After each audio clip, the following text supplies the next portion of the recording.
আপনারা যারা এখানে উপস্থিত হয়েছেন, ইবলিস মিশন চালাইতেছে আপনারে কিভাবে এখান থেকে বের করবে। কারণ যত সময় আপনি এখানে থাকবেন আপনি গুনাহ মুক্ত থাকতে পারবেন। আপনি জিকিরের মজলিসে থাকতেছেন, কোরআন হাদিসের আলোচনার মজলিসে থাকতেছেন, শয়তান কি চাইবে যে আপনি এই মজলিসে থাকেন? চাইবনি? চাইবে না। তো এই মজলিস থেকে আপনি যেন যাইতে না পারেন, আপনাকে সেই কাজ করতে হবে। শয়তান চাইবে আপনাকে নিয়ে যাইতে, আপনি চাইবেন আমি যাব না। এই কথার সাথে সবাই একমত আছেননি? মজলিসের সুন্নাত আদাব হইল সামনের দিক থেকে খালি জায়গা পুরা করে বসা। কারণ এই মজলিস পৃথিবীর সবচাইতে দামি মজলিস। নবীজি সাল্লাল্লাহু আলাইহি ওয়াসাল্লাম যখন দরসের মজলিস দিতেন, সাহাবায়ে কেরাম নবীজির সামনে চাতক পাখির ন্যায় বসে থাকত। পরস্পর কথাবার্তা তো দূরের কথা, নড়াচড়া পর্যন্ত করত না। হাদিসে আছে সাহাবায়ে কেরাম নবীজির মজলিসে এমন ভাবে বসে থাকতেন যে ওনাদের পিঠে কোনো পাখি আইসা বসলে সে বুঝতেই পারত না এটা কোনো জানওয়ালা মানুষের পিঠে আমি আছি। এরকম বিনা নড়া ছড়ায় কোরআনের মজলিসে বসতে হয়। মাঝে যদি খালি জায়গা থাকে, মিস্টার বলেন ইবলিস সেই জায়গায় আইসা আপনারা উঠায় নিয়ে যাবে। এ কারণে মাঝে কোনো খালি জায়গা থাকা চলবে না। মেহেরবানি করে বেয়াদবি মাফ কইরা সবাই সামনের খালি জায়গা পুরা করে বসেন, যারা পরে আসবে তারা পিছনে বসবে। এই যে আপনাদেরকে 5টা মিনিট এই কথাগুলা বলতে হইছে, এটা যেন আপনাকে জীবনে আর কোনোদিন কোনো ওয়াজে কোনো হুজুর বলতে না হয়। এটা হইল আমল। আপনি মজলিসে বসবেন তো ফাঁকা জায়গা রাখবেন না। আপনি তো এখানে কোরআন হাদিসের মজলিসে আসছেন, এখানে আলাদা আলাদা চেয়ার দেয়া হয় নাই যে আপনি দামি চেয়ারটাতে বসবেন। এখানে আমাদের সবার জন্য বসার মান সমান, খালি জায়গা রেখে বসবে না। নাম্বার 2, ওয়াজে হেদায়েতের জন্য শর্ত হইল অন্তরের কান দ্বারায় কোরআন হাদিসের কথা শোনা। অন্তরের কান কি? এই যে 2 কান আমরা দেখি, এটা হইল মাটির কান। এই কান আমারও আছে, আপনারও আছে, গরু ছাগলেরও আছে, আছে না নাই? কিন্তু মানুষ আশরাফুল মাখলুকাত, তাদেরকে আল্লাহ সুবহানাহু অন্তরের কান দ্বারায় অনুধাবন করার, অন্তরের কান দ্বারায় শ্রবণ করার যোগ্যতা দিয়েছেন। এটার কাউরে দেয় নাই। এই কারণে আল্লাহর আশিক আল্লামা জালালউদ্দিন রুমি রাহিমাহুল্লাহ বলেন, ইসফুন আজ গোশে দিল বায়াত শানুদ, ইসফুন আজ গোশে দিল বায়াত শানুদ, গোশে দিল ই জানাদারদ ইচে সুদ, গোশে গেল ই জানাদারদ ইচে সুদ। কয় কোরআন হাদিসের এই কথাগুলো অন্তরের কান দ্বারা শুনতে হবে, মাটির কান দ্বারা শুনলে কোনো লাভ হবে না। কেননা মাটির কান যেমনি ভাবে রব্বুল আলামিন বনি আদম মানুষকে দিয়েছেন, ঠিক তেমনি ভাবে মাটির কান অন্য অন্য অনেক মাখলুককে আল্লাহ তাআলা দিয়েছেন। কিন্তু বনি আদমকে আল্লাহ অন্তরের কান দিয়েছেন অনুধাবন করার জন্য। তাই কোরআন হাদিসের কথা শুনতে হবে অন্তরের কান দ্বারায়, মনোযোগের সাথে, একাগ্রতার সাথে, আমলের নিয়তে, হেদায়েতের নিয়তে শুনতে হবে। ভাই, জীবনকে পরিবর্তন করার ফিকির নিয়ে জীবন পরিবর্তন করতে হয়, এমনি এমনি পরিবর্তন হয়ে যাবে না। গুনাহ ছাড়ার ফিকির দিলে থাকলে গুনাহ ছাড়া সম্ভব, এমনিতেই গুনাহ ছাড়া সম্ভব। আপনি যদি চিন্তা করেন যে না আমাকে পরিবর্তন হতেই হবে, আমার এই জীবন তো আল্লাহ এই জন্য দেয় নাই যেভাবে আমি আপনি জীবন যাপন করছি। দুনিয়ার মানুষ যেভাবে জীবন যাপন করতেছে এই জন্য আমাদেরকে পাঠানো হয় নাই। আল্লাহ তাআলা কোরআনুল কারীমে বলেন, আফা হাসিবতুম আন্নামা খালাকনাকুম আবাসা, তোমরা কি মনে করছো তোমাদেরকে অনর্থক সৃষ্টি করেছি, বেহুদা বানাইছি, দুনিয়াতে যাইবা আর মন মতে চলবা? না বান্দা, আমার কাছে তোমাকে ফিরতেই হবে, আমি রবের কাছে তোমাকে ফিরে আসতেই হবে, আর আমার সম্মুখে দাঁড়িয়ে তোমার জীবনের কৃতকর্মের হিসাব তোমাকে দিতেই হবে। তাই মুসলমান নিজের জীবন যে কোনো ভাবে চালাইতে পারে না। মুসলমানের এই জীবন চলবে রবের সন্তুষ্ট মোতাবেক, তাহলেই আখিরাতের জীবন কামিয়াব। তাই জীবন সাজানোর জন্য ফিকির থাকতে হবে, আপনার চিন্তা থাকতে হবে আমাকে আমি পরিবর্তন করব, আর আল্লাহর কাছে মদদ চাইতে হবে, দোয়া করতে হবে, হেদায়েতের নিয়তে কোরআন হাদিসের কথা শুনতে হবে, তাইলে আপনার পরিবর্তন সম্ভব। এমন হাজারো মানুষ আমাদের সমাজে আছে, কোনদিন কোন একটা মাহফিল যিনি মিস দেয় না, যেখানে মাহফিল হয় শুনতে যায়, জুমার নামাজে প্রত্যেকের আগে মসজিদে যাইয়া ইমামের বয়ান শোনার জন্য চেষ্টা করে, উপস্থিত হয়, কিন্তু তার জীবনের পরিবর্তন কিছুই দেখা যায় না। আছে না নাই? আপনাকে আপনি প্রশ্ন করুন, আমি এত বয়ান শুনি, এত বয়ান শোনার পরেও আমার জীবন কেন পরিবর্তন হচ্ছে না? অথচ এই কোরআন তো ছোঁয়া লাগার সাথে সাথে জীবনকে পরিবর্তন করিয়ে দেয়। শুধু কানে আওয়াজ হচ্ছে, কোরআনের আওয়াজ কানে ফুটছে। যিনি গেছেন ইসলাম ধ্বংস করে দেওয়ার জন্য, কোরআনের এই আওয়াজ তার দিলের কুফরি শক্তিকে জ্বালাইয়া ইসলামের পক্ষের শক্তি হিসাবে কবুল করে নিয়েছেন সাইয়্যিদনা হযরতে ওমর রাদিয়াল্লাহু তাআলা আনহু। নবীজির গর্দান নেয়ার জন্য বের হইছেন। প্রতিমধ্যে কোন এক পথিক জিজ্ঞাসা করে, ওমর কই যাও? হযরতে ওমর বলে, মুহাম্মাদের গর্দান নেয়ার জন্য যাচ্ছি। পথিক বলে, মুহাম্মাদের গর্দান নেয়ার জন্য যাওয়ার আগে নিজের ঘর সামলাও, তোমার বোনের বাড়িতে যাও, তোমার বোন আর তোমার ভগ্নিপতি মুসলমান হইয়া মুহাম্মাদের দলে যোগ দিছে। হযরতে ওমর রাদিয়াল্লাহু তাআলা আনহু পথিকের কথা শুই না বোনের বাড়ির দিকে রওনা হইছেন। মেজাজ তো বড় খারাপ, আজকে বোনের একদিন আমার একদিন। আমার বোন কেমনে ইসলাম গ্রহণ করে, কেমনে মুহাম্মাদের পতাকা তলে যায়, সেই দলে যোগদান করে, এটা হযরত ওমরের বুঝে আসে না।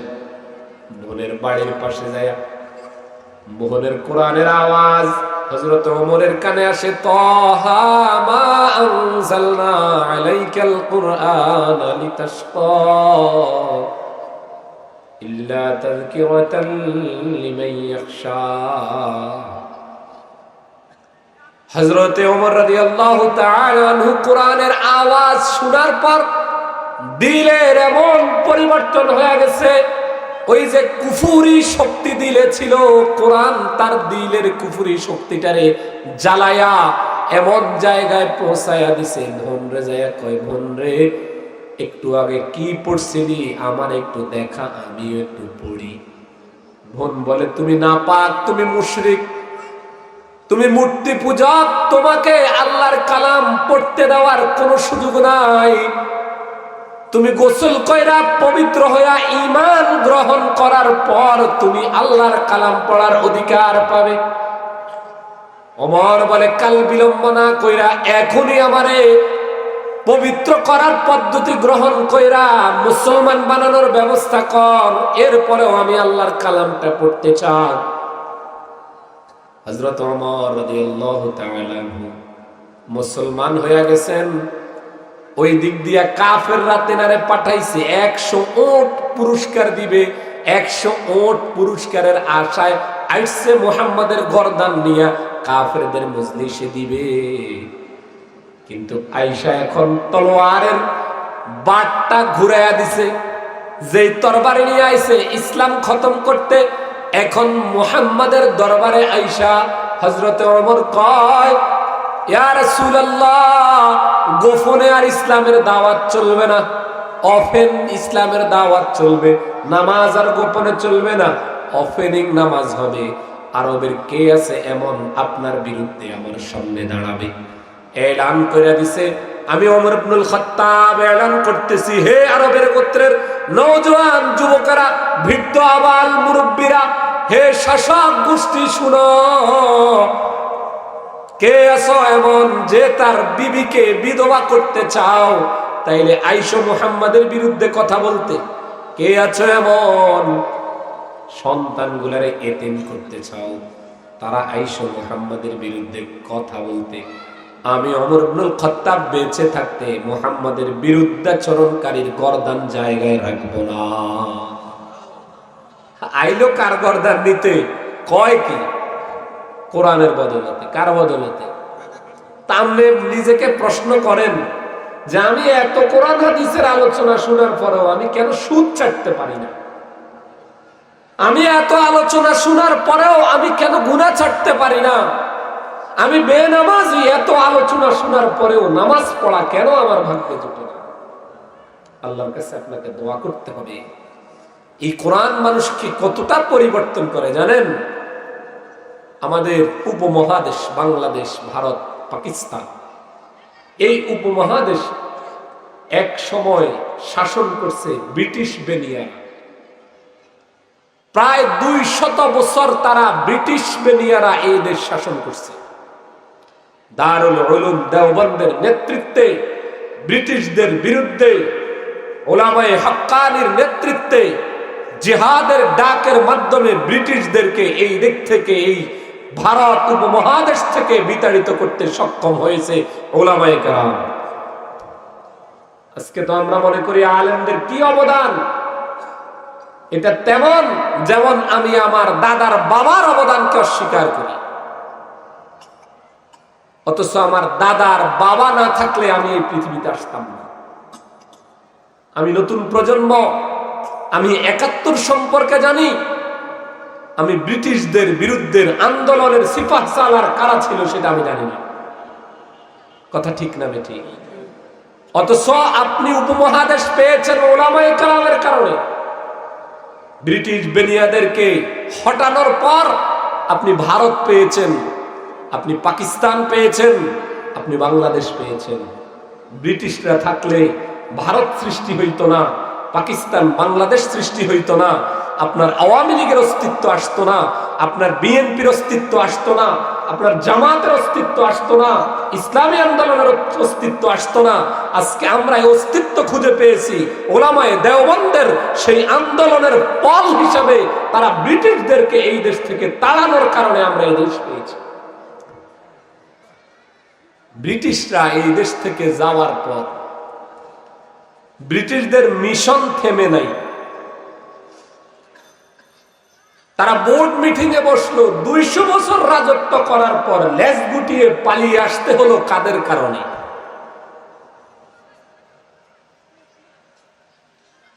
তাদের পুরা বিশ্লেষণে উঠে আসছে উলামায়ে দেওবন্দের কারণে আমরা সেদেশ থেকে পালিয়ে আসতে হয়েছে। উলামায়ে দেওবন্দ এই পাওয়ার পেল থেকে গবেষণা করার পর দেখলো কোরআন থেকে এটা পেয়েছে। কোত্থেকে? তো তারা বলল তাইলে সবচাইতে গোড়া তো হইল কোরআন, তাহলে কোরআনকে পৃথিবী থেকে নিশ্চিহ্ন করে দেওয়ার একটা ব্যবস্থা কর। পৃথিবী থেকে কোরআন নিশ্চিহ্ন করে দেবে, সেই ব্যবস্থাপনার লক্ষ্যে ব্রিটিশরা ভারত উপমহাদেশে কোথাও যেন কোরআনুল কারীম পাওয়া না যায়, এই জন্য তাদের লোক নিয়োগ করছে। তার কাজ হইল প্রত্যেকটা লাইব্রেরি থেকে কোরআনগুলোকে ক্রয় কইরা এনে একটা জায়গায় পুড়ে ফেলা। কথা কি বুঝছেন না? এই লোকটা দিল্লিতে বসবাস করে, কাজ হইল কি কোরআন পড়া। কাজ কি? আমার কথা বুঝেন আপনারা? ব্রিটিশ এই লোকটার ছোটবেলার এক বন্ধু ছিল। ওই বন্ধু পরবর্তীতে মুসলমান হয়ে গেছে। হঠাৎ একদিন দিল্লিতে দুইজনের সাক্ষাৎ। মুসলমান বন্ধু ব্রিটিশ বন্ধুকে জিজ্ঞাসা করে, ভাই তুই এই দেশে কেমনে আইলি, তোর কাজ কি? একে অপরকে জিজ্ঞাসাবাদের মাধ্যমে জানতে পারলো একজন মুসলমান হয়ে গেছে, আরেকজন এখনো তো খ্রিস্টান। তো জিজ্ঞাসা করলো, ভাই তোর কাজ কি? কয় আমার কাজ হইল মুসলমানদের ধর্মগ্রন্থ কোরআন গুলোকে সারা দেশের লাইব্রেরি গুলো থেকে নিয়ে এনে এনে জ্বালিয়ে দেয়া, এটা আমার কাজ। মুসলমান বন্ধু জিজ্ঞাসা করে, তোমাদের উদ্দেশ্য কি? আমাদের উদ্দেশ্য হইল মুসলমান যেন কোরআন না পায়, কোরআন জ্বালিয়ে দিলে মুসলমানরা কোরআন থেকে আর শক্তি পাবে না। মুসলিম বন্ধু বলে, এই পর্যন্ত কত কোরআন পড়াইছো? ব্রিটিশ বলে, হাজার লক্ষ লক্ষ ফিজ কোরআন এই পর্যন্ত পড়ে ফেলছি। আমি বিশাল একটা জায়গা ভাড়া নিছি ডিপো হিসাবে, সেখানে কোরআন আনি আর জ্বালাইয়া দিই, কোরআন আনি আর জ্বালাইয়া দিই। তো মুসলিম বন্ধু বলে, শুনো, 2 লাখ 5 লাখ নয়, তোমরা ব্রিটিশরা যদি পুরা পৃথিবীর সব কোরআন জ্বালিয়ে দাও, আল্লাহর এই জমিন থেকে কোরআন সরানো তোমার দ্বারা সম্ভব হবে না। চলো তোমাকে আমি এক জায়গায় নিয়ে যাই। দিল্লির শাহী জামে মসজিদের পাশে একটা হিফজ খানা ছিল। হিফজ মাদ্রাসায় মুসলিম বন্ধু তার ব্রিটেন বন্ধুরে নিয়ে গেল। মুহতামিম সাহেবের কাছে যাইয়া কয়, হযরত আপনার হিফজখানায় একজন হাফেজ দরকার। আমারে এই হাফেজ আমাদেরকে আল্লাহর কোরআন পড়িয়ে শোনাবে, কমপ্লিট হাফেজ। হুজুর একজন হাফেজ দিলেন, একটা কামরা দিলেন। 2 বন্ধু ওই কামরায় বসলো, আর ওই হাফেজ কোরআন কিশোর বালক আল্লাহর কোরআনের শুরু থেকে পড়া আরম্ভ করছে। পড়তে আছে, পড়তে আছে, পড়তেই আছে আল্লাহর কোরআন। 2 বন্ধু শুনতে আছে। পড়তে পড়তে পুরা কোরআন যখন শেষ হইয়া সূরা নাস তেলাওয়াত কইরা শেষ কইরা হাফেজ কোরআন দাঁড়িয়ে রইছে, তার তো পড়া শেষ। মাথাটা উঁচু কইরা কাফের ব্রিটেন বন্ধু কয়, এ বাবা থামলে কেন, আরো পড়ো।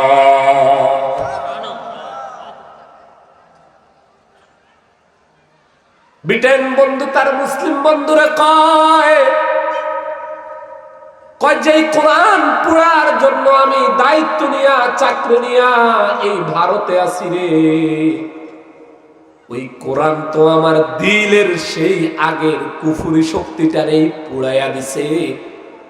এক মুহূর্ত কাল বিলম্ব না কইরা আমারেও মুসলমান বানায়া দে।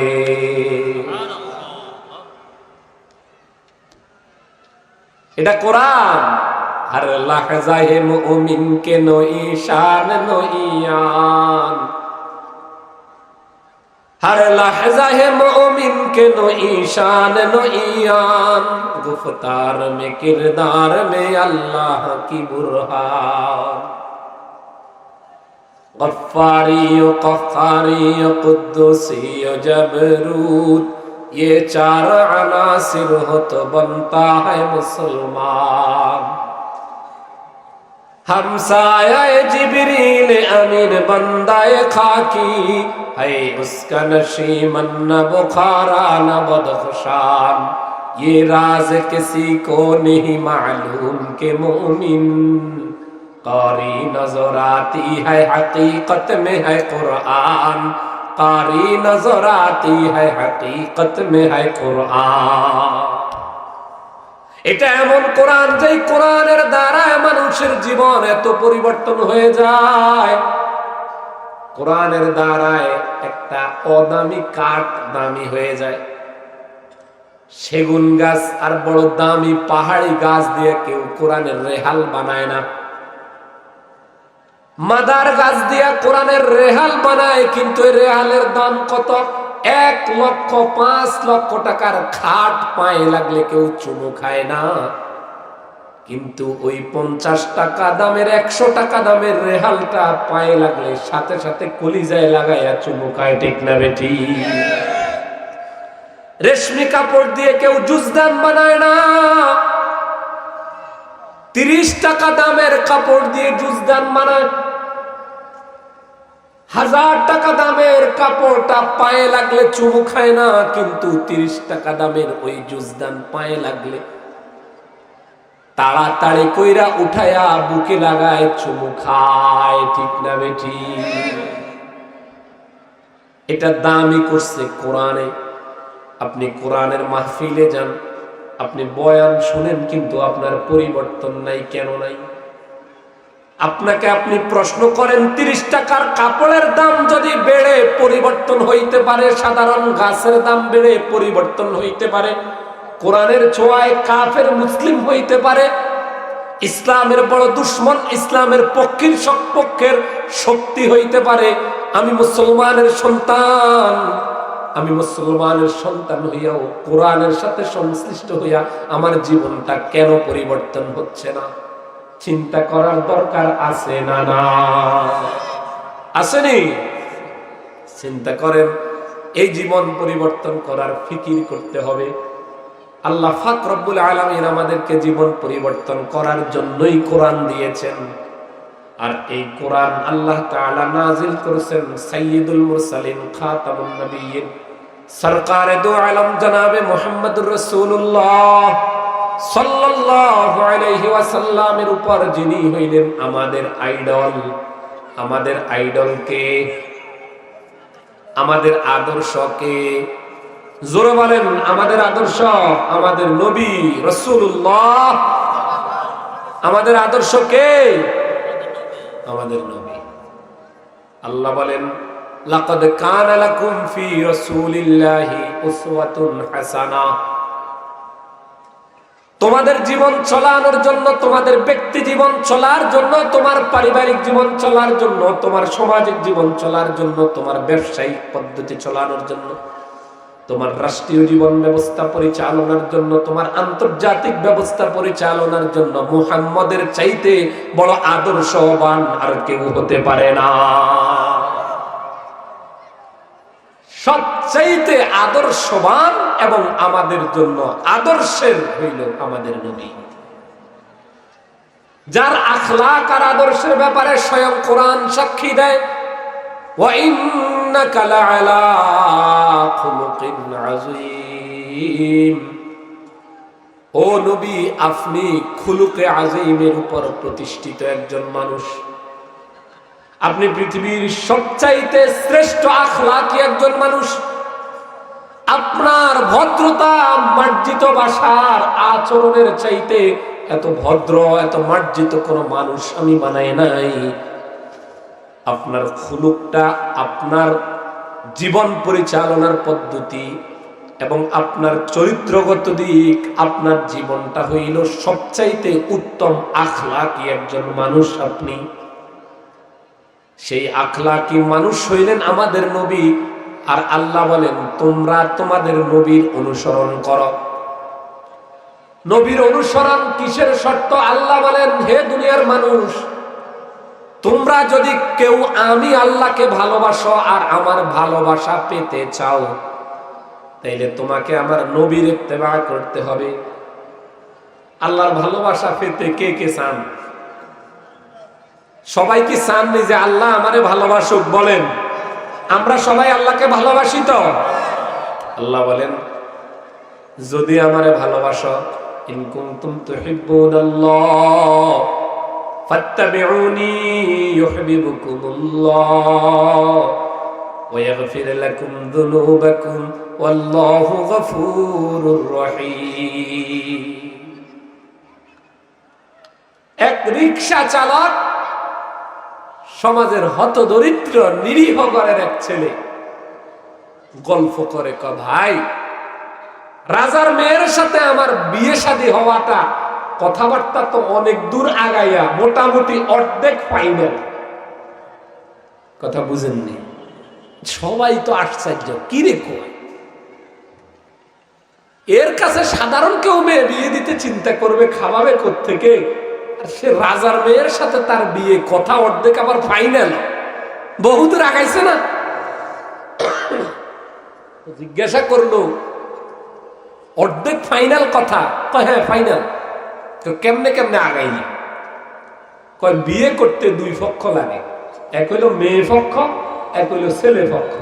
আমি ছেলে পক্ষ তো পুরাই রাজি, তো কথা অর্ধেক ফাইনাল না? এখন মেয়ে পক্ষ রাজি করা কি খুব সহজ নেই? আপনারা কথা বুঝেননি আমার। রাজার মেয়েরে বিয়ে করবে, কথা অর্ধেক তো ফাইনাল করলো, বাকি অর্ধেক ফাইনাল করা কি খুব সহজ? আর আমরা তো হাত তুলে দেখাইলাম আল্লাহকে ভালোবাসি, কিন্তু আল্লাহর ভালোবাসা পাওয়া কি এত সহজ? আল্লাহ তাআলা বলেন আমার ভালোবাসা যদি পেতে চাও ফাত্তাবিউনি ইউহিব্বুকুমুল্লাহ। আগে শর্ত হইল আমার নবীরে মানো, এরপরে আমি তোমারে ভালোবাসব। প্রশ্ন রইল মালিক যদি আপনি আমারে ভালোবাসেন আমার লাভ হবে কি? আল্লাহ কয় দুনিয়াতে চলার ক্ষেত্রে তুমি যে গুনাহ করছো, আমি আল্লাহ তোমারে ভালোবাসা ইয়াগফির লাকুম যুনুবাকুম, তোমার জীবনের গুনাহগুলো মাফ কইরা দিমু। আর গুনাহমুক্ত জীবন নিয়ে বান্দা যখন রবের সামনে দাঁড়ায়, ঈমান ওয়ালা আমলে সালেহ ওয়ালা, তো তার ব্যাপারে আল্লাহর ঘোষণা ইন্নাল্লাযীনা আমানু ওয়া আমিলুস সালিহাত কানাত লাহুম জান্নাতুল ফিরদাউসি নুজুলা। বান্দা ঈমানদার আমলে সালেহ গুনাহমুক্ত জীবন নিয়ে কবরে আসলে কবরের শান্তি, হাসরের ময়দানে ফেরেশতারা তোমারে বলবে আপনি আল্লাহর মেহমান, জান্নাতুল ফিরদাউস আপনার জন্য রেডি, খুব দ্রুত জান্নাতে চলে যাও। ওয়াসিকাল্লাযীনা তাকাও রাব্বাহুম ইলাল জান্নাতি সুমারা। আল্লাহ পাক একদল মানুষকে, মুত্তাকিদেরকে, গুনাহমুক্ত ব্যক্তিগুলোরে আল্লাহ তাআলা দলবদ্ধ কইরা ফেরেশতাদের মাধ্যমে সংবর্ধনা দিতে দিতে জান্নাতের দিকে নিয়ে যাবেন। হাত্তা ইযা জাউহা, যখন তারা জান্নাতের দুয়ারে যায় দাঁড়াবে, ওয়াফুতিহাত আবওয়াবুহা, জান্নাতের দরজা অটোমেটিকলি খুলে যাবে। অটো وقال لهم خزنتها سلام عليكم طبتم فادخلوها خالدين। ও আল্লাহর মেহমান জান্নাতীরা, আপনাদের উপর শান্তি বর্ষিত হোক, স্বাগতম স্বাগতম আপনাদেরকে, জান্নাতে প্রবেশ করেন, চিরজীবনের জন্য শান্তির ঘর জান্নাতে চলে যান। আল্লাহ বলেন ফাত্তাবিউনি ইউহিব্বুকুমুল্লাহ, আমার নবীরে যদি মানো তাইলে আমি তোমার জীবনের গুনাহগুলো maaf কইরা দেবো, তোমারে মুহাব্বত করবো, তোমারে জান্নাতুল ফিরদাউসের বাসিন্দা বানায়া দেবো। শর্ত হইল নবীরে মানা। কারে মানা? এই কোরআন অবতীর্ণ হয়েছে আমাদেরকে মানুষ বানানোর জন্য। কোরআন যখন আরবে অবতীর্ণ হয়েছে, মানুষগুলো দেখতে মানুষ ছিল, আসলে মানুষ ছিল না। এ ভাই, নিজের কন্যাটারে কেউ কি জীবন্ত কবর দিতে পারে? আপনি একটু চোখ দুইটা বন্ধ করে চিন্তা করেন, আপনার ঘরে একটা মেয়ে সন্তান জন্মগ্রহণ করলো, আপনি কি পারবেন তারে জীবন্ত মাটিতে পুঁতে ফেলতে? তারে মাটির গর্ত খনন কইরা মাটিতে রাইখা মাটি চাপা দেয়া আপনার দ্বারা সম্ভব হবে? এটা আমরা তো কল্পনাও করতে পারি না। কিন্তু তখনকার আরবের লোকেরা কন্যা সন্তানটাকে জীবন্ত মাটিতে পুঁতে ফেলতো। তাইলে এরা দেখতে মানুষ হইল, আসলে কি মানুষ না অমানুষ? মানুষ এই কাজ কেমনে করে রে ভাই? কোরআন আইসা তাদেরকে মানুষ বানাইছে। কোরআন কয় খবরদার, হুন্না লিবাসুল লাকুম ওয়া আনতুম লিবাসুল লাহুন্না। তুমি পুরুষ যেমনি ভাবে তোমার বাঁচার অধিকার আছে, নারী তারও তোমার মতো 100% বাঁচার অধিকার দিয়েছেন কে? আল্লাহ তারে বাঁচার অধিকার দিয়া দুনিয়াতে পাঠাইলেন, তাকে হত্যা করার অধিকার তোমারে দিল কে? তুমি যদি কোনো নারীকে, কোনো কন্যা সন্তানকে হত্যা করো, মনে রাখো যাবে মানুষের কাতার থেকে তোমার নামটা কেটে তোমার নাম হায়ওয়ান জানোয়ারের নিকৃষ্টতম উলাইকা কাল আনআম বাল হুম আদাল, চতুষ্পদ জন্তুর চাইতে নিকৃষ্ট শ্রেণীর মধ্যে তোমার নামটা লিখে দেয়া হবে। কোরআন মানুষকে মানুষ বানায়, আর কোরআন অবতীর্ণ হয়েছে যে নবীর উপর, সাইয়্যিদুল মুরসালিন। আমার আপনার আইডল হলো আমার আপনার নবী, আমার আপনার আদর্শ হইল আমার আপনার নবী। আমার নবী জীবন যেভাবে চালাইছে, যেভাবে চালাইতে বলেছেন আমরা সেভাবে চালাইতে হবে, ঠিক না ঠিক? নবীজির জীবন সম্পর্কে সাহাবায়ে কেরাম হযরতে আম্মা জান আয়েশা রাদিয়াল্লাহু তাআলা আনহাকে জিজ্ঞাসা করেন, উম্মুল মুমিনিন গো, আমার নবীর আখলাকটা কেমন ছিল? আম্মা জান আয়েশা পর্দার অন্তরাল থেকে জবাব দেয়, তোমরা কি কোরআন পড়ো নাই? বলে, হ্যাঁ আমরা তো কোরআন পড়েছি। তো বলে, নবীর আখলাক হইল খুলুকুহুল কোরআন, নবীর আখলাকটা হইল হুবহু কোরআন। কোরআন একটা গাইডলাইন, কোরআন একটা সংবিধান, আর নবীর জীবনটা হুবহু কোরআন যেমনি ভাবে বলেছেন, আল্লাহর নবীর পুরা জীবনটা হুবহু 100% কোরআন অনুযায়ী পরিচালিত করেছেন। আর উম্মতকে নবীর পরিচালনা পদ্ধতি উম্মতকে শিখাইছেন। আল্লাহ তাআলা এই শিক্ষা গ্রহণ করার জন্য কোরআনে আয়াত অবতীর্ণ করেছেন, হে মুহাম্মদের উম্মতেরা শুনো, লাকাদ কানা লাকুম ফি রাসূলিল্লাহি উসওয়াতুন হাসানা। তোমরা উত্তম আদর্শ কার কাছে চাও? আব্রাহাম লিঙ্কনের কাছে আদর্শ তালাশ করো। তোমরা আব্রাহাম লিঙ্কনের কাছে আদর্শ চাও, তোমরা সমাজতন্ত্রওয়ালাদের কাছে আদর্শ চাও, তোমরা ধর্মনিরপেক্ষতাবাদের কাছে আদর্শ চাও, তোমরা ডেমোক্রেসিওয়ালাদের কাছে আদর্শ চাও। মনে রাখো, তুমি যদি মুসলমান হও, তোমার কোরআন নির্দেশ দেয় লাকাদ কানা লাকুম ফি রাসূলিল্লাহ, তোমার উত্তম আদর্শ হইল তোমার রাসূলের মধ্যে, ঠিক না বেটি? নবীজি আমার আপনার আদর্শ, নবীজি আমার জীবনের ব্যক্তি জীবনের আদর্শ, নবীজি আমার পারিবারিক জীবনের আদর্শ, নবীজি আমার সামাজিক জীবনের আদর্শ, নবীজি আমার রাষ্ট্রের জীবনের আদর্শ, নবীজি আমার আন্তর্জাতিক জীবনের আদর্শ, ঠিক না বেটি? আমার নবী বিয়ে করছে কি করে নাই? নবী যেই তরিকায় বিয়ে করছে, উম্মত সেই তরিকায় বিয়ে করবে, এটা নবীর আদর্শ। আমার নবী পরিবার পরিজনকে পরিচালনা করছেন কি করে নাই?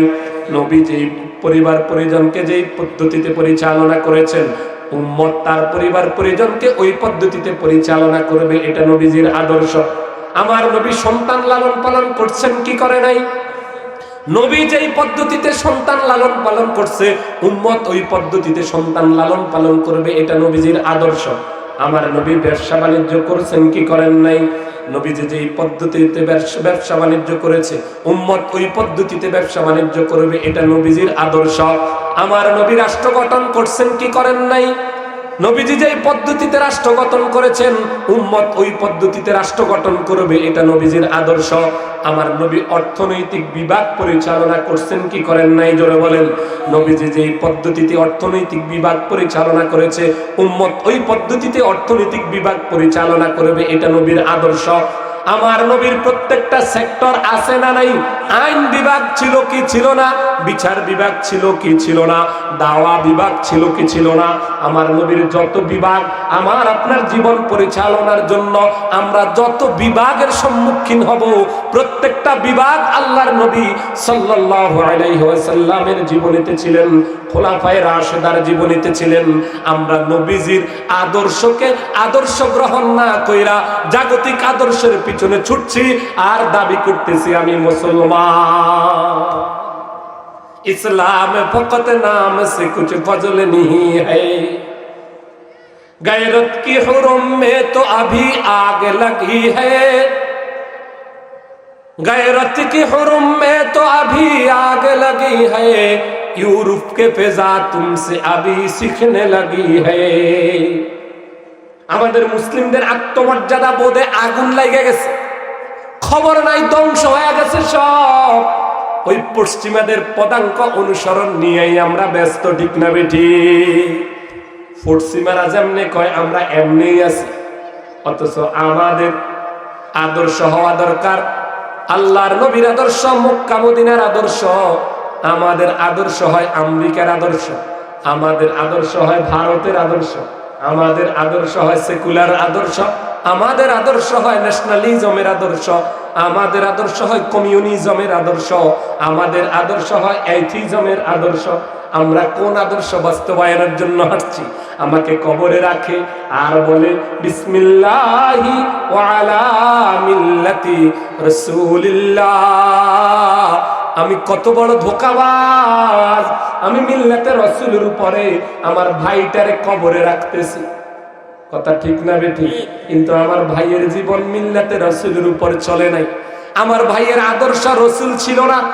আমার ভাইয়ের চুল কাটাতে রাসূলের আদর্শ নাই, আমার ভাইয়ের পোশাক আশাকে রাসূলের আদর্শ নাই, আমার ভাইয়ের দাড়িতে রাসূলের আদর্শ নাই, আমার ভাইয়ের ব্যবসাতে রাসূলের আদর্শ নাই, আমার ভাইয়ের রাজনীতিতে রাসূলের আদর্শ নাই, আমার ভাইয়ের খেলাফত প্রতিষ্ঠার ফিকির নাই। আমার ভাইরে কবরে রাখলাম আর মিথ্যা বলতেছি বিসমিল্লাহি ওয়া আলা মিল্লাতি রাসূলিল্লাহ। নবীজির আদর্শের উপর তারে কবরে রাখলাম। কবরেরই নবীজির আদর্শ না দুনিয়াতে? আপনারা অনেকে কথা বলেন না, আপনাদেরকে আমার উপর খুব মনে কষ্ট নেই। মনে কষ্ট হইলে আমি বয়ান বন্ধ করে দিই, আর যদি মনে কষ্ট না হয় তো কথা বলেন। আচ্ছা, আদর্শ কি কবরে নাকি কবরের উপরে? আদর্শ হইল দুনিয়াতে, বাস্তবায়ন করতেছি কবরে।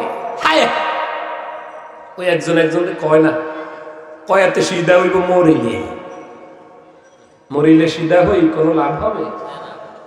আপনি কোনটা নিয়ে আছেন? নবীজির আদর্শ বাদ দিয়া কবরে রাখতে আদর্শের কথা কর। মিল্লাতে রাসূলিল্লাহর উপরে রাখছেন, তার পুরা জীবন চলছে আল্লাহর নবীর বিরুদ্ধে, তার পুরা জীবন চলছে কুপুরি মতবাদ প্রতিষ্ঠার জন্য, তার পুরা জীবন চলছে সুদ ভিত্তিক অর্থনৈতিক ব্যবস্থাপনার জন্য, তার পুরা জীবন চলছে নিজেদের মন গড়া মতবাদ প্রতিষ্ঠার জন্য। কবরে রাখতে বললাম মিল্লাতি রাসূলিল্লাহ। আমার আপনার চাইতে বড় ধোঁকাবাজ, বড় দাগাবাজ কে হইতে পারে? প্রিয় ভাই, কবরে কি কারো আপন বলতে কেউ আছে? এই কারণে কবর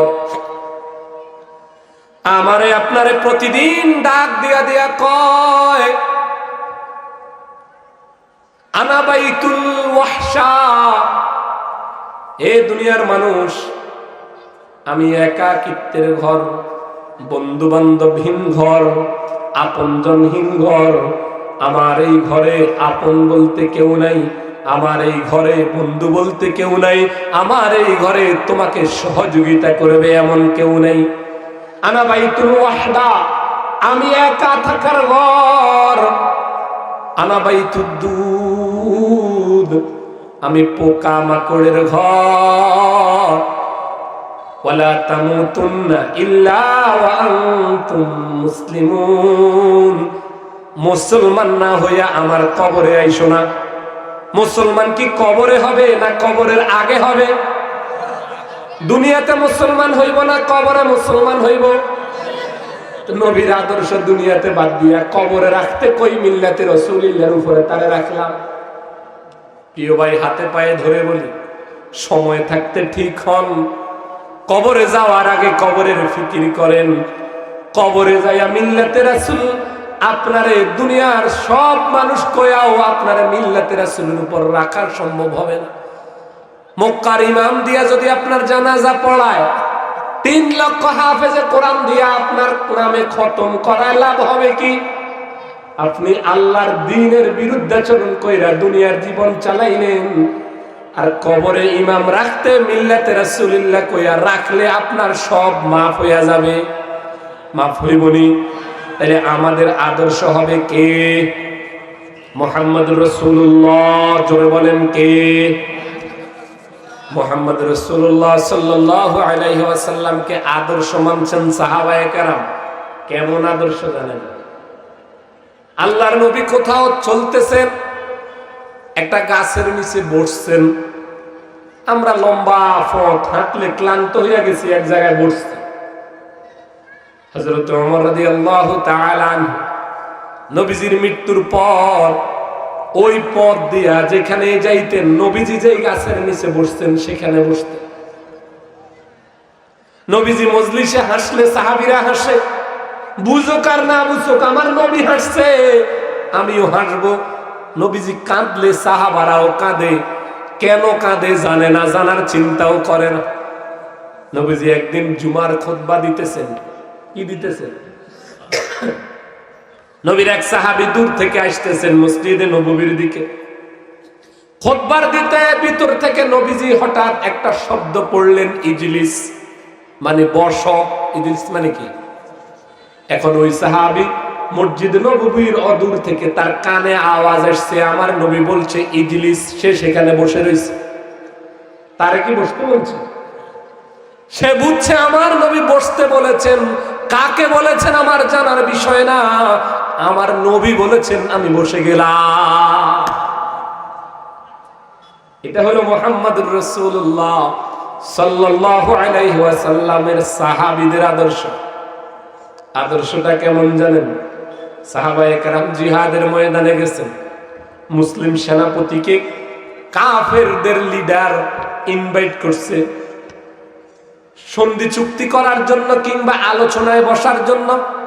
মুসলিম সেনাপতি গেলেন, সাথে সঙ্গী সাথীরা গেছে। খাইতে বসছেন। খাওয়ার সময় সাহাবীর হাতের একটা লোকমা মাটিতে পড়ে গেছে। খানার কি পড়ছে? একটা লোকমা মাটি। ওই সাহাবী খানার লোকমাটা নিয়ে সুন্দরভাবে পুরা লোকমাটা নিয়ে খেয়ে ফেললেন। তার সঙ্গী সাথীরা তার দিকে বারবার তাকায়। উদ্দেশ্য হইল এখানে তো কাফেরদের মজলিস, এরা আবার হাসাহাসি করে নাকি।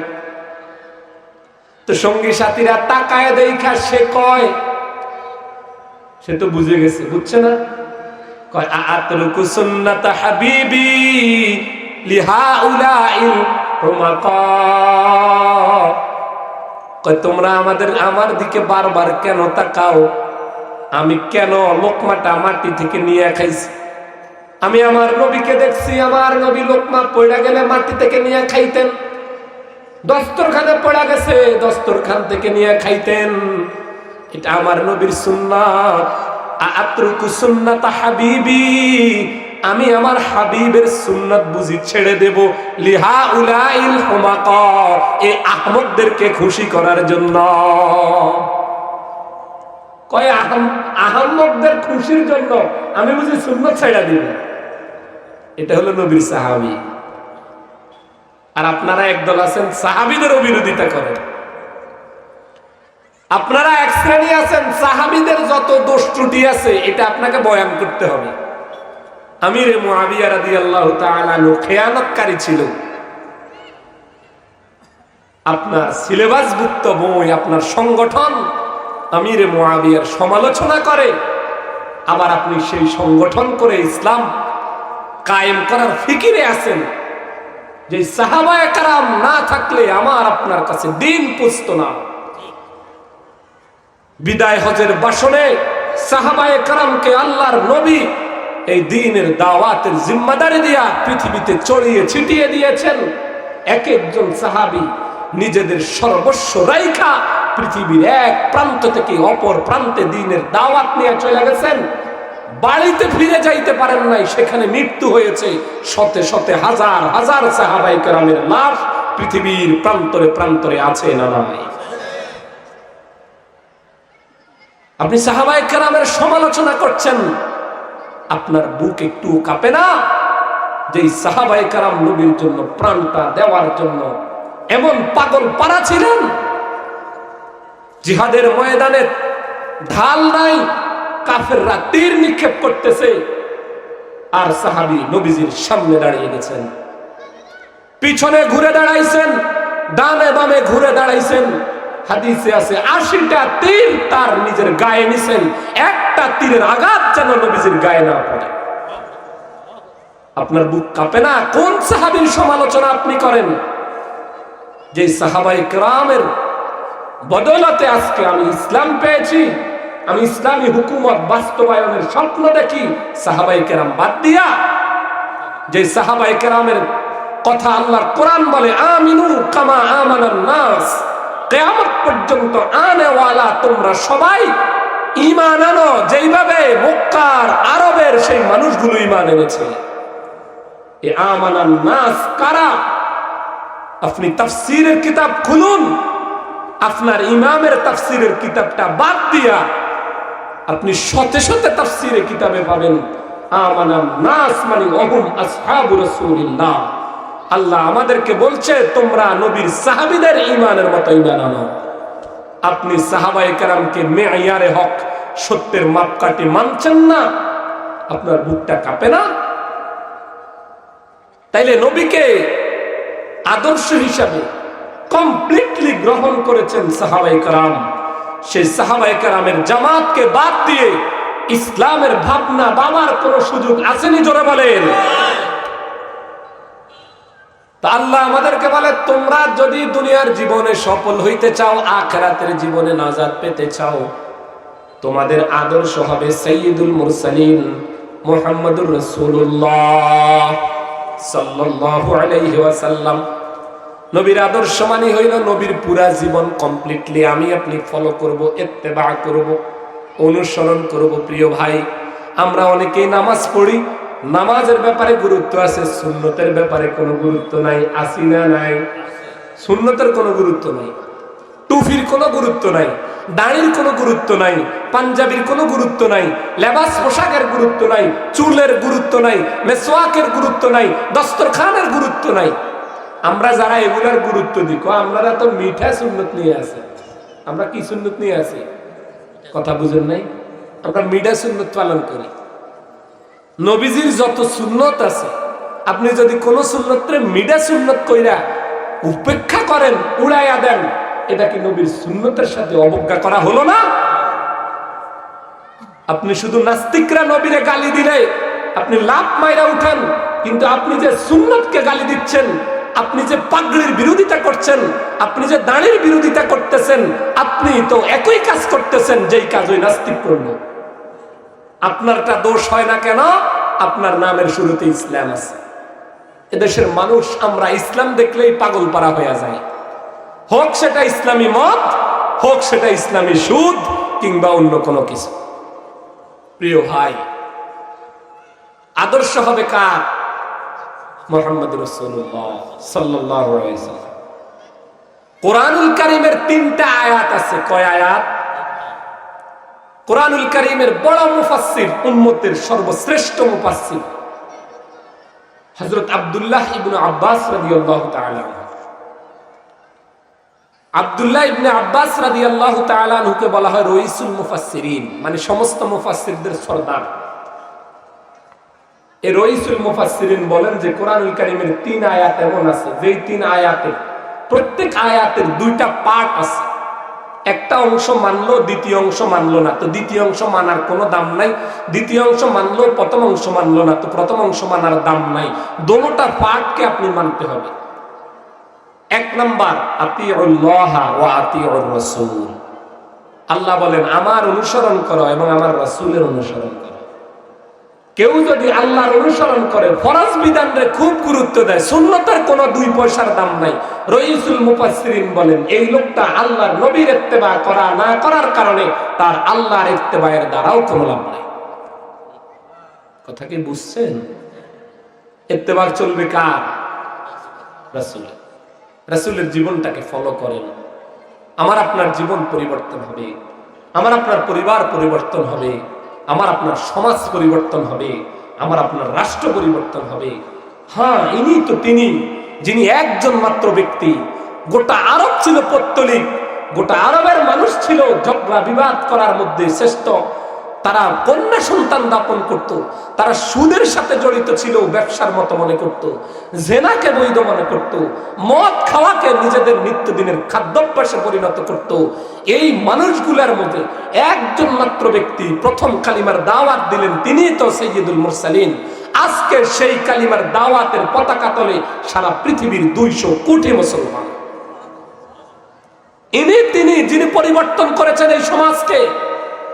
আপনি যদি নবীজির জীবনের আগের পাঠ আর পরের পাঠ পড়েন, নির্যাস একটি কথা পাবেন, সেটা হলো নবীজির জন্মের পূর্বে পৃথিবীর অবস্থা এত করুণ, এত নাজুক, এত খারাপ ছিল, কিয়ামত পর্যন্ত এত খারাপ যুগ আর আসবে না।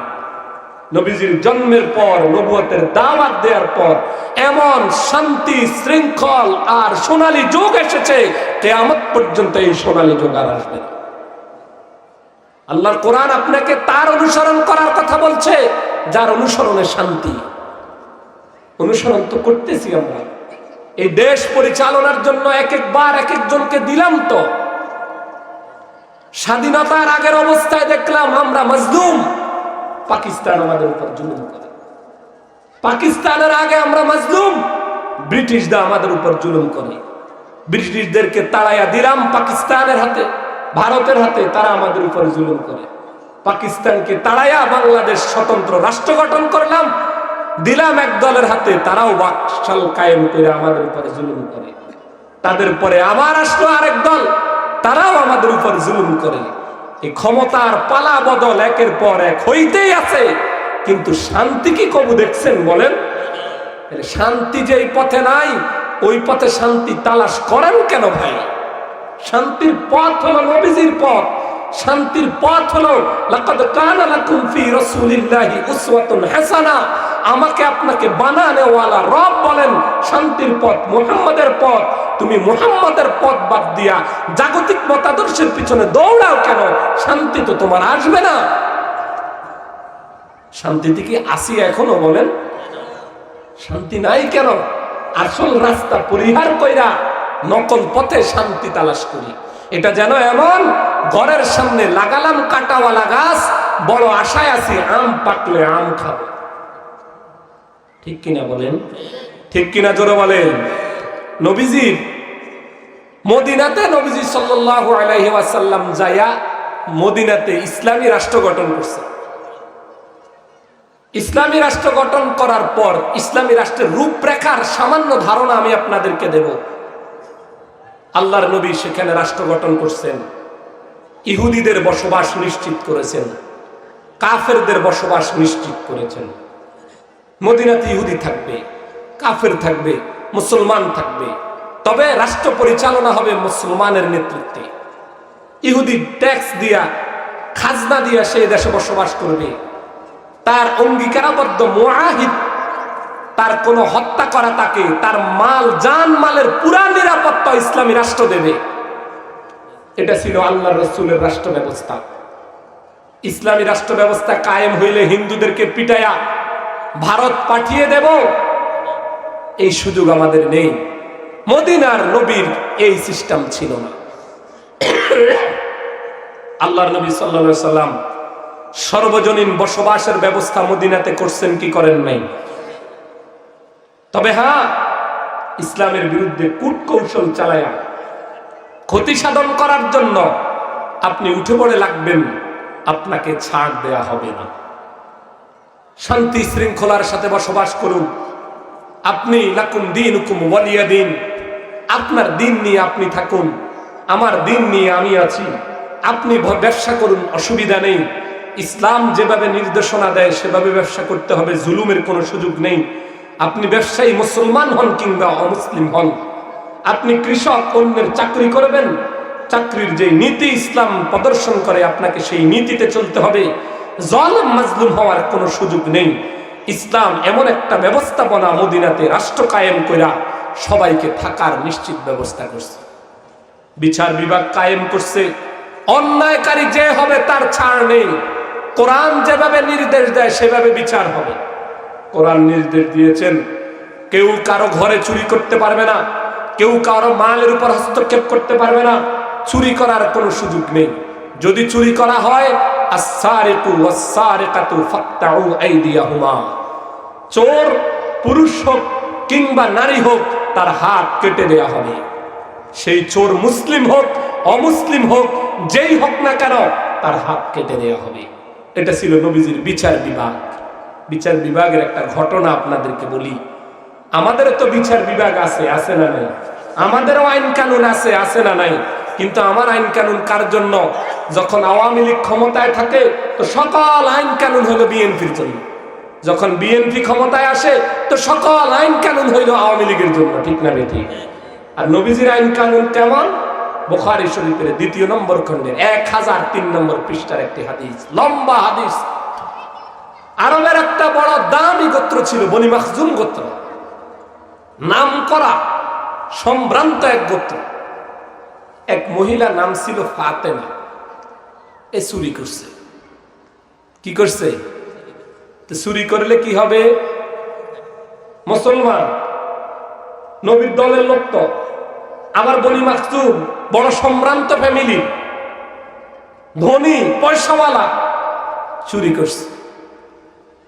নবীজির দরবারে আদালতে মামলা উঠে গেছে, ফাতেমা চুরি করছে, তার হাত কেটে দেওয়া হবে। বনি মাখজুম সবাই চিন্তা করলো নবীজির কাছে একটু সুপারিশ করা দরকার। আমরা এত বড় দামি বংশ, আমাদের বংশের মেয়েটার যদি হাত কাটে মুখে চুনকালি পড়বে কি পড়বে না, যেই কোনো ভাবে এটাকে ম্যানেজ করা যায় কিনা একটু দেখি। নবীজির কাছে সুপারিশ করবে কে? হিব্বু রাসূলিল্লাহি সাল্লাল্লাহু আলাইহি ওয়াসাল্লাম, নবীজির এক মাহবুব বড় মুহাব্বতের নাতি ছিল হযরত উসামা ইবনে যায়েদ রাদিয়াল্লাহু তাআলা। ছোট্ট বালক, নাতিদেরকে নানা দাদারা খুব মুহাব্বত করে, ঠিক না বেঠিক? এখন সবাই হযরত উসামা রাদিয়াল্লাহু তাআলা আনহুকে বলল, আপনি যদি নবীজির কাছে একটু সুপারিশ করেন, আমার মনে হয় নবীজি আপনার সুপারিশটা গ্রহণ করতে পারে, উনি আপনারে ভালোবাসেন। হযরত উসামা রাদিয়াল্লাহু তাআলা আনহু বয়স কমের কারণে বুঝ করে পারে নাই, এরা বলছে, আর নবীজিকে যাইয়া বলল, ইয়া রাসূলুল্লাহ, ওই যে বনি মাখজুম গোত্রের মেয়েটার হাত কাটার কথা চুরি করছে, এখন এরা বলতেছে হাত না কাইটা অন্য কোন পন্থা অবলম্বন করা যায় কিনা। কথা এতটুকুই শেষ। হাদিসের ভাষায় মাররা ওয়াজহু রাসূলিল্লাহি সাল্লাল্লাহু আলাইহি ওয়াসাল্লাম, এই কথা শোনার সাথে সাথে নবীজির চেহারা মোবারক লাল হয়ে গেছে। সাথে সাথে সবাইরে ডাক দিছে, দাঁড়ায় গিয়া বললেন, আতাশফাউ ফি হাদ্দিন মিন হুদুদিল্লাহ, তোমরা কি আমাকে আল্লাহর হদ, আল্লাহর বিচারের ব্যাপারে সুপারিশ করতেছ? এটা কি আমি মুহাম্মাদের বানানো কোনো বিধান নাকি? এই বিধান আল্লাহর বিধান। এই বিধান কার বিধান? শুনে রাখো, বনি মাখজুম গোত্রের ফাতেমা নয়, জান্নাতের মহিলাদের সরদারনি ফাতেমা বনি মাখজুম গোত্রের ফাতেমা নয়, হযরতে হাসান হুসাইন রাদিয়াল্লাহু তাআলা আনহুমা, ওই দুজনের মা ফাতেমা, বনি মাখজুম গোত্রের ফাতেমা নয়। যদি হযরতে আলী রাদিয়াল্লাহু তাআলা আনহুর বিবি ফাতেমা, সব বাদ দিয়ে আমার কলিজার টুকরা মেয়ে ফাতেমাও যদি চুরি করত, আমি নবী আমার মেয়ে ফাতেমার হাতটা কেটে দিতাম। এটা হলো মদিনার রাষ্ট্রের আইন বিভাগ, যে আইন বিভাগে অন্যায়কারী যে হবে তার কোনো ছাড় নাই, সন্ত্রাস যে হবে তার কোনো দল নাই। আমার দলের সন্ত্রাস হলে বেকসুর খালাস পায়, খুনি কেমনে খুন কইরা গ্রামগঞ্জে ঘুরে। আমরা তো সেই 71 বলেন আর 71-এর আগ বলেন, অদ্যাবধি পর্যন্ত আমার বাবারা যারা, যাদের বয়স হয়েছে, আমরা অনেক কিছু চোখে দেখি নাই, ইতিহাস পড়ছি। আমরা তো সব সময় দেখে আসছি আমাদের রাষ্ট্র চলে দলীয় করণে। আমাদের অন্যায়কারী নিজের দল হইলে সব মাপ, ঠিক না বেঠিক? জোরে কন, এটা ন্যায় না অন্যায়? বড় অন্যায়, বড় জুলুম। এটা নবীর বিচার বিভাগ। দুইজন ঝগড়া লাগছে জমি নিয়ে, কি নিয়ে? একজন ইহুদি, একজন মুসলমান। ইহুদি কয় জমি আমার, মুসলমান কয় না না এটা আমার জমি। এখন দুইজন একজনও মানে না। ইহুদি কয় ঠিক আছে, মামলা দায়ের করা হোক মুহাম্মদ রাসূলুল্লাহর দরবারে। মুসলমান একটু টনক নড়ে উঠছে, না বুঝেন না কথা? এ তো বুঝে গেছে বাবুরে, এই দরবারে যদি বিচার যায় তো এই বিচার তো সঠিক বিচার হবে কি হবে না। সে একটু নড়বড় করে। ইহুদিকে বুঝলাম না, তোমার নবীর দরবারে বিচার হবে, উনি যদি বলে জমি আমার, আমি পাবো, তোমার হলে তুমি পাবে। চলে গেলেন নবীর দরবারে। আল্লাহর নবী, কেউ যদি কোনো কিছুর দাবি